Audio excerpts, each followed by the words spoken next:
Good morning and welcome to another great edition of Money Truth Moments with our very own Money Whisper, Judy Copenbarger. How you doing? I'm awesome, Carlos. Good to see you. Happy Tuesday. You doing well? Happy Tuesday. Yeah, doing fantastic. I was looking forward to our show, and I always look forward to talking to the Money Whisper because we learn so much from you, and it's great. And that's a lot of the feedback we get back too. So I'm excited to continue our conversation from last week. If you didn't follow last week's episode, we were talking about where are they now? Some of Judy's experience, and I'm going to have her also kind of revisit why she does what she does before we get started on the show. For those of you guys tuning in for the first time, welcome. If you're not following Judy, please do so at judycopenbarger.com. We're going to talk about our website also later on and all of the great resources available. So, what do you say we get started, Judy? Let's remind folks why you do what you do. Oh, it's awesome. I get to be part of families taking their lives to the next level, and finance is a big part of that. The the commitment and the connection that they have. If your relatives don't all live, next door, it costs money to either bring them to you or go to them. It takes a little bit of freedom and money to be able to attend their sports things, have birthday parties, all that connection stuff. And then same thing with the community and same thing with ministry and same thing with all of the causes that we care about. Money helps that happen. And for me, it's more than just helping people have a lifestyle, like driving the car they want, living in the house they want. It's about the impact that they get to have, which brings me back to my legacy. Most of the work that I'm doing now in my life represents 40 years of helping families, lots of them, and small businesses, get to that next level and just continue on that journey. So being able to bring that to the world is a lot of why I do what I do now. Like the online program we have, the books, things like that, to help people that can't necessarily sit down in the chair across the desk from me, have access to that information that might really help them. That's awesome. And last week, like I said, folks, we started talking about some examples that Judy has shared of where are they now. Some of our clients, we had some really great stories last week. So make sure you guys revisit that episode from last week. And what do you got for us this week? I'm dying to know because there were so many interesting stories you shared last week. I can't wait to hear what's next. Well, I've got a tale of two cities, a tale of two couples, and really what I wanted to bring out today is how the process is the same. Financially, what it really takes to be successful, whatever that means for you, however you measure that, it all comes down to a few little things, and that's getting your mindset right, having an understanding of the principles that you need to apply, and then the diligence, to actually implement something and be consistent with whatever it is that you're doing. So it's the mindset, the understanding, and the diligence. And so the first story that I want to tell you, it's a real client, been a client of mine for many, many years. When we first started working together, this couple, that the gal really, was kind of trying to recover and, had spent down her savings and was just trying to make it work. And she was just in a really bad place. And she wasn't tithing. She wasn't really involved in her community, although naturally she was that way. She loves to give back. She's very, very creative. She's an artist, does a lot of things on the side with music and crafts, and beautiful painter. And she was just in a really bad place physically. Health wasn't good. Just, we just sometimes just kind of crash. And she was really broken. And so we just talked about financial concepts that would help her. And at that point, she was bordering desperate. And I don't even know where to start. Maybe I can get a part-time little job, with minimum wage, and I could just start somewhere maybe, but I don't know who would hire me. Well, long story short, that's how we found her. Um, she evolved over the years and ended up, at that point, she was maybe late 40s, 50-ish. And by the time she retired, they've done really well. But by the time she retired, she had over $1 million and owned her house outright and was contributing to the family. Now she's doing all kinds of art. She's helping out other relatives. She's in the community serving and helping and doing creative things that fill her up. And her life is just full. like all those little spokes of life, the spokes on a wheel, when you straighten them, then it's full and there's integrity in your life. And she has that now. Um, and it was from that with her, there's mindset, understanding, and diligence. For her, it was really the mindset. Once she got that mindset, she was able to help the family, help everybody, and make a really big difference. So that's one end of the spectrum where she was kind of starting with negative nothing. Then there's another couple that still clients were working with them at the other end of the spectrum. And when we started working together, they were passing through about $100 million in value, businesses all over the country, very successful, very great reputation. They both have their own businesses, do really well. And they had questions about how do we make sure that the family can keep all this? The taxes don't eat it up. The estate is not, eroded by all the taxes in the process, when we pass away. How do we make sure we can keep what we've earned and pass it along to the family and really um, put some gumption behind the causes that we care about? Really, put our money where our mouth is, make a difference. And now they both run around the countryside and mentor people. And he's passionate about mentoring young men in business and helping them get their mindset right and their diligence right and get their life priorities in order. And it's just so fun to watch that. But if you look at these two families, very, very different circumstances, very different needs. We kind of angled everything coming from the financial and the estate planning world, but they were both doing the same thing with their mindset, gaining understanding, gaining knowledge, hiring in when they needed to, and then the diligence to actually implement and put the processes, in order and then do them. So those are a couple things that, fresh in my mind that just kind of like, where are they now? Where they started, where they're going. And both of these families are not done. They're still moving and moving and moving forward. And it's just such an honor to be on the team and help them get where they want to go. That's great.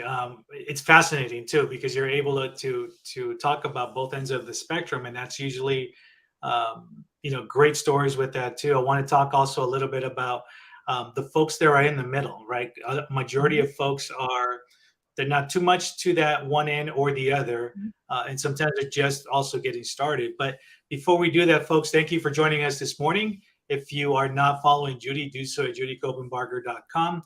I want to make sure that we take as much time as possible talking about some of these folks and some of the things that you brought up. But let's quickly talk about your website. Talk to folks about what they can find on your website. Yeah, all the answers are there.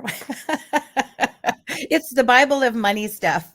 No, judycopenbarger.com is a collection of videos, helpful articles, the basics of what you need to know so you know enough to ask the right questions of the right people.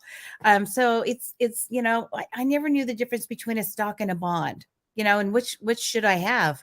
None, neither, both. What should I do? And what are they? And how is money moving? The difference between permanent and temporary life insurance comes up a lot. The difference between a trust and a will. And then if I have a trust, what kind of trust? There's so many kinds: irrevocable, revocable, living. What are those? And so for people that just want to have the basic, this is the you, right? Understanding and kind of educate themselves, everybody should. And if you already have lived enough life to know a lot of this, or you have formal education in some of these areas, there's got to be a gap somewhere where you can't have mastered it, right? Nobody can be a master of all of this. And so the idea is just to kind of continue to fill in the gaps, keep learning, keep growing, pass the information along. If there's people in your life that you care about, your kids, grandkids, other people that are on this financial journey as well, make sure they have the information they need. But all that information is there on the website. There's also access to the online Money, Truth, and Life program right there. So you can click the little green button. It takes you straight into the course. And the course covers all 5 pillars of finance. There's the protective parts of finance, or the pillars of finance. There's the insurances, everything about insurance, car insurance, life insurance, health insurance, professional liability, tort liability. Like if I cause an accident, how do I make sure they don't take my house? Well, there's insurance for that, right? So it talks about all of those insurances, what you should have, what you should look for, what you should avoid. And there's real stories of people that have done it really well and who've made mistakes. And that's the value, really. You learn from somebody else's mistakes. You don't have to go make it yourself and then have to, build yourself back up again. So all of the insurances are there, the estate planning, like the legal things, how to hold a business. Should it be a corporation? Should it be a partnership? Should it be a sole proprietorship? When should I incorporate? All of that's in there. Taxation is a big one. And that course has several classes in it because there's so many taxes that impact all of us almost every day, not just income tax and estate tax, all the other ones, excise taxes and income levels and capital gains, all of that. That's all in there. So it starts with primer level. Some of the concepts are pretty advanced, but most people can learn something at whatever level. And then there's two other pillars of finance that are covered, two other courses that are covered. There's the growth, I would call the growth assets. So that's real estate. It's your investments. You think traditional investments like 401ks and stocks and bonds and mutual funds, all of that's in there. And then cash flows and cash reserves are in there. So that's the savings part. How much should I save? And some people, they're really good savers, but all their money is in cash. And is that really the best way to handle things? Maybe, but wouldn't you want to know if there's a better way? And so how much cash reserve should you have at your house for your needs and your goals and your horizon, the time, that you have left? What's it all for? And once you work backwards from what's it for, like what's the goal? What do I need? Then you can determine how much should be in cash, how much should be invested, how much should be in real estate, what you're going to need in terms of insurance and estate planning. And it all kind of works together. So this online mastery course, Money, Truth, and Life, is all about learning enough to kind of integrate the portions, the parts of finance that you need to know and not totally miss one of them. Because you can master 4 and the one you miss will be the one that costs your family. So it's just knowing all of that. It's all right there. Most of that stuff is free, if not all of it. There's a book available that you can go and get. And of course, that's not free, but it's pretty minimal. And if you like to read books on your device, the Kindle version is like a couple cups of Starbucks coffee. It's not very much money. So all kinds of resources there that I put out. Again, it's part of my legacy. It's part of why I do what I do. And it's a lot of lessons learned, not just my lessons and financial things that my family's figured out. This represents thousands of families and what works for them. So it's a pretty good body of work. I'm really excited to be able to share it and put it out there for the world. Awesome. And I appreciate the fact that you keep bringing up legacy. And that's really what, from day one, we've talked about this. This is your legacy. This is what your gift back to folks, sharing that wisdom, guiding them in the right path as opposed to the wrong one.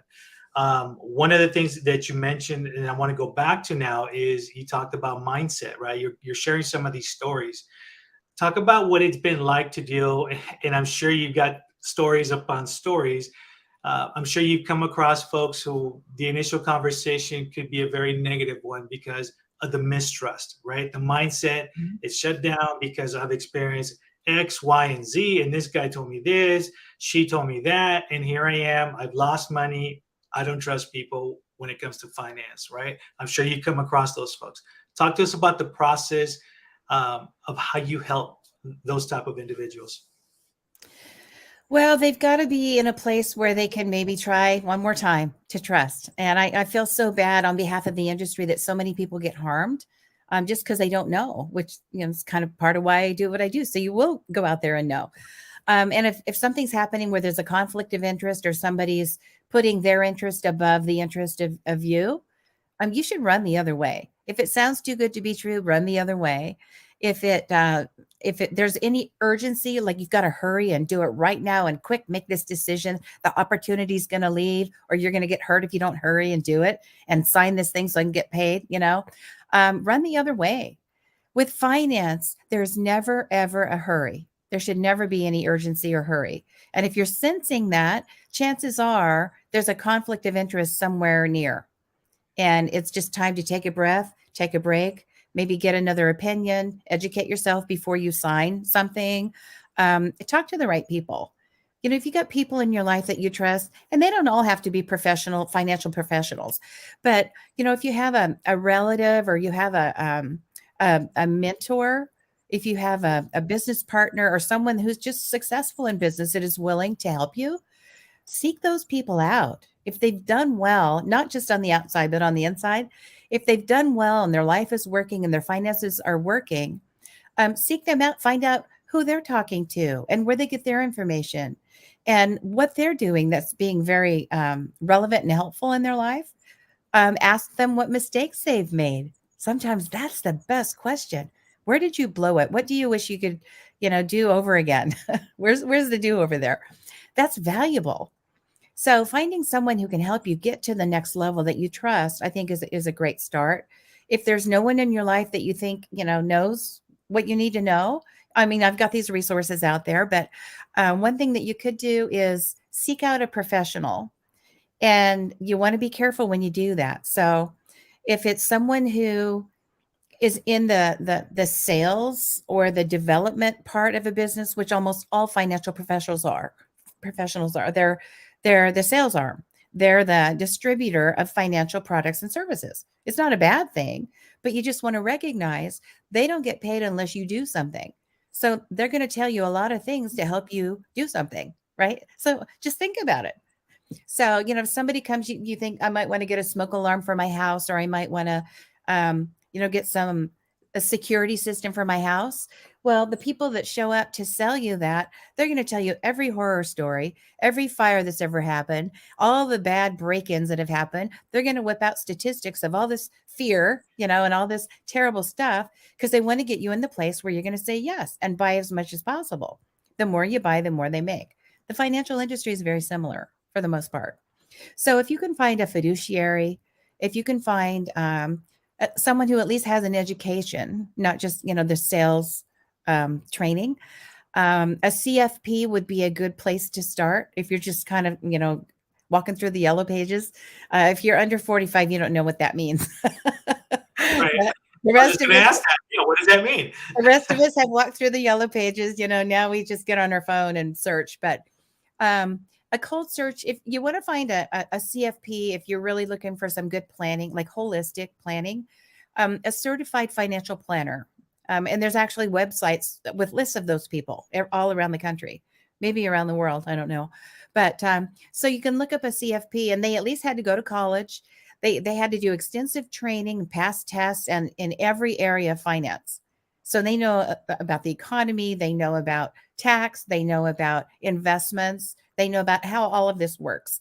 So a CFP would be a good place to start, as opposed to someone with other initials, or a banker or something like that. And again, if you have a relationship that you trust, that's a great place to start.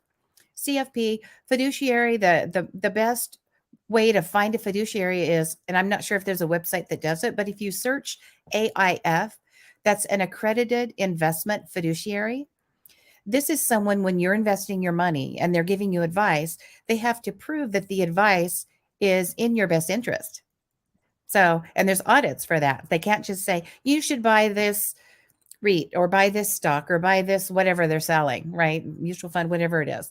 They have to actually prove the menu that you were offered and why you chose the investment that was given to you, in terms of advice. So a fiduciary would be a good place to start too, if you're like going out into the world cold. CFP, AIF, those are the two acronyms or initials you want to look for. And that would be a good place to start if you don't already have a mentor, for sure. I'm going to tell you that it's refreshing, because when you're dealing with something this serious, right? Because finance is serious. No matter how you look at it, this is your future. If you don't plan correctly, you're doomed. If you misplan, the same thing too, right? So I'm glad that you're sharing a lot of these stories of what you've experienced and some of this great advice. And folks, if you're just joining us, welcome. Judy also talked about JudyCopenbarger.com. And if you're not following her, visit the website. All of her social media are on there as well too. But the resources, it's what's more important. The fact that most of her website is free videos and everything that can help you answer some of those questions, so you never going blindly somewhere too. Um, I'm going to ask you one more question because we talked about both end of the spectrum on it, right? So there's also that middle ground too. In your mind, when you think about how do I word this? When you think about someone that came to you in a disaster, right? What story stands out for you that you were able to pull them out of this hole, like just complete mess? Mm. A couple of faces just popped in my head. And this is a couple out of Texas. And they were referred to me by their daughter who is in Southern California. And hey, can you help my folks? They're in a really bad place. So at the point that we started working together, and again, this story ends really well. Um, when we started working together, they had maybe $150,000 in debt, and it was 2 pages spreadsheet of the credit cards and the personal debts that they owed, and they were behind on their house payment, and shockingly, they were early 70s, really Wow. tough, not working. He liked to golf, so they had a country club membership and lots of debt even there. She liked to shop and like pretty things, and still does. And they had just gotten out of control and didn't know what to do. So they just take another credit card and another one and another one and a higher interest one. And it just kept snowballing until they were going to lose everything after a whole life, and they weren't going to go back to work. His health was suffering. And which now it's not, which is remarkable how, everything straightened up. And so the first thing that we did was work on a spending plan, and then we worked on a debt reduction strategy. And so we were able to help them negotiate down the debt. It's zero now, it's all gone. We talked about the earn, spend, save.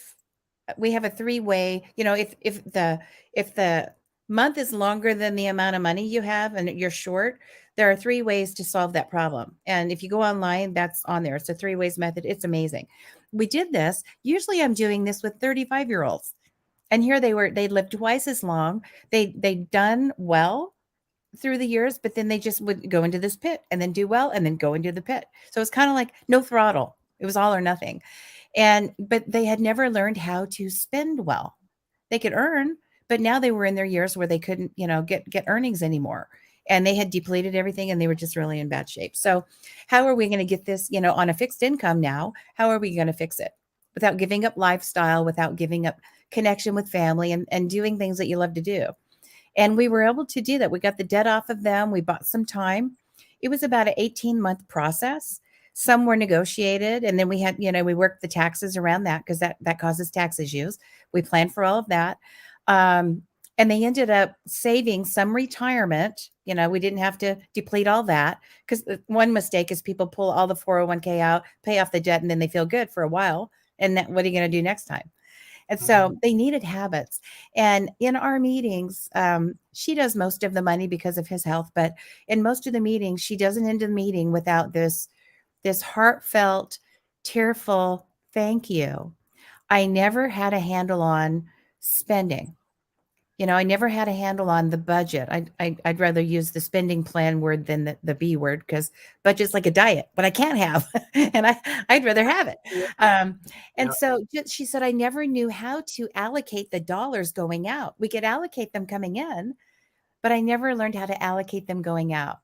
And we got all that turned around for them, and they started freeing up, their life. Their connections got better, more time with family. They could actually fly and go see them and continue to do that. His health has straightened out.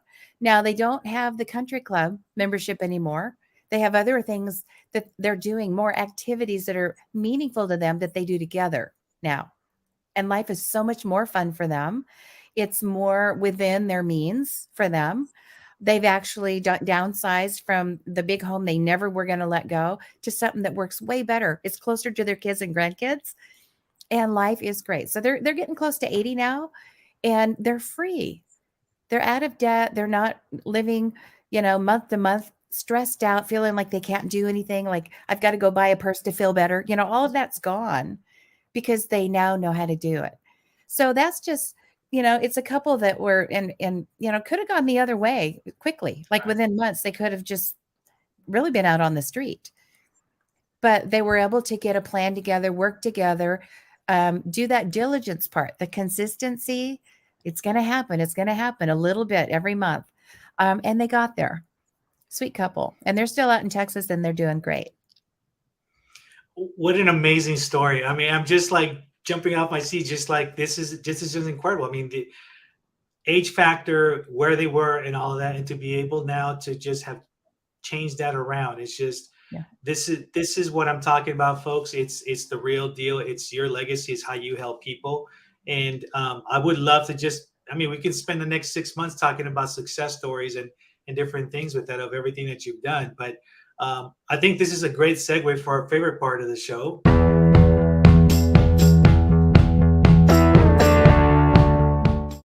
It's our Money Truth Challenge. So tell us what you got this week.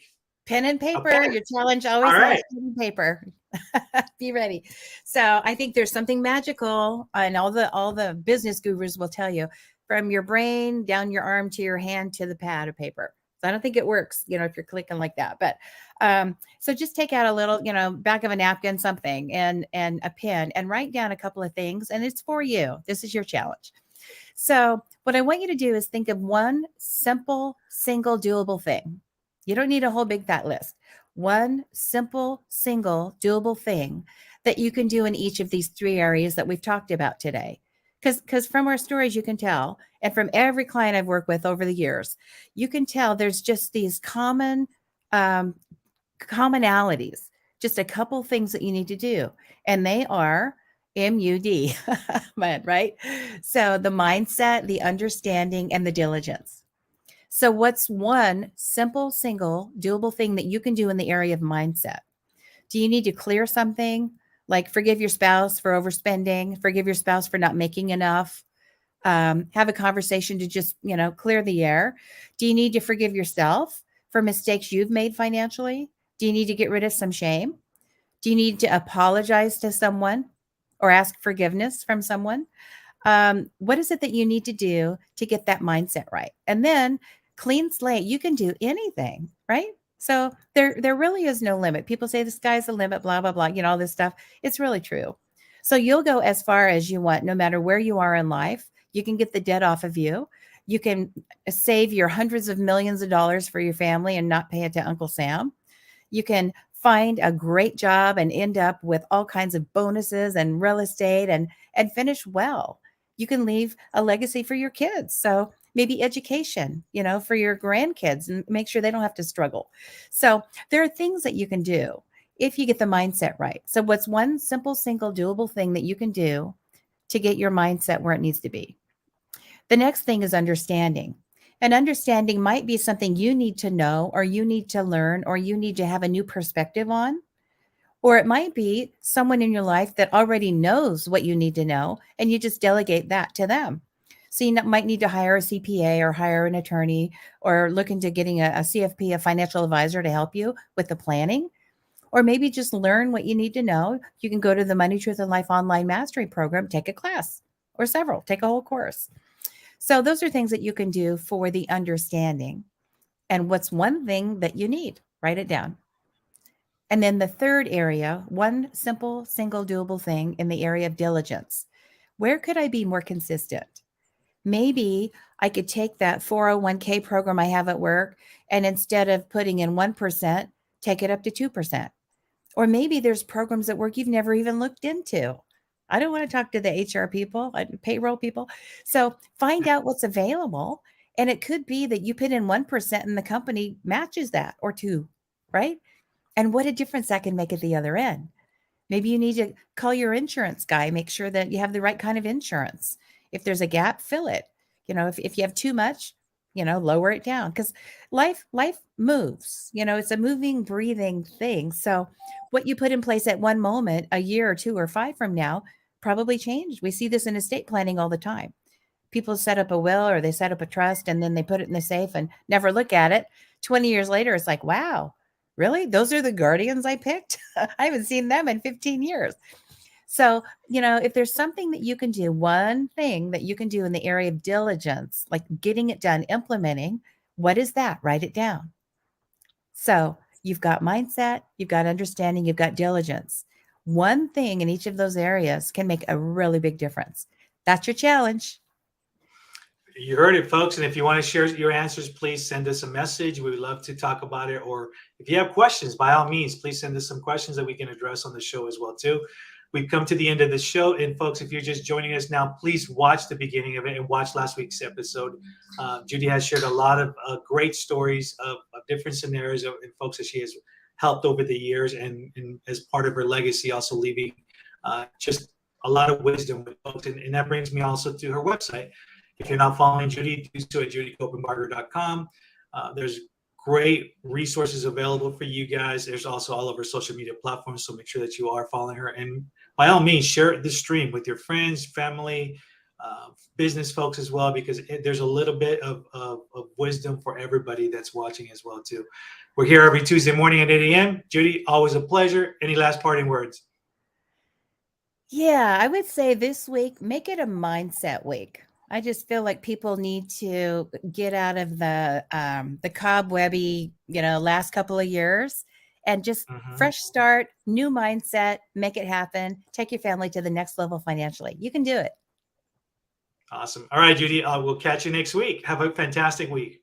You as well. Thank you.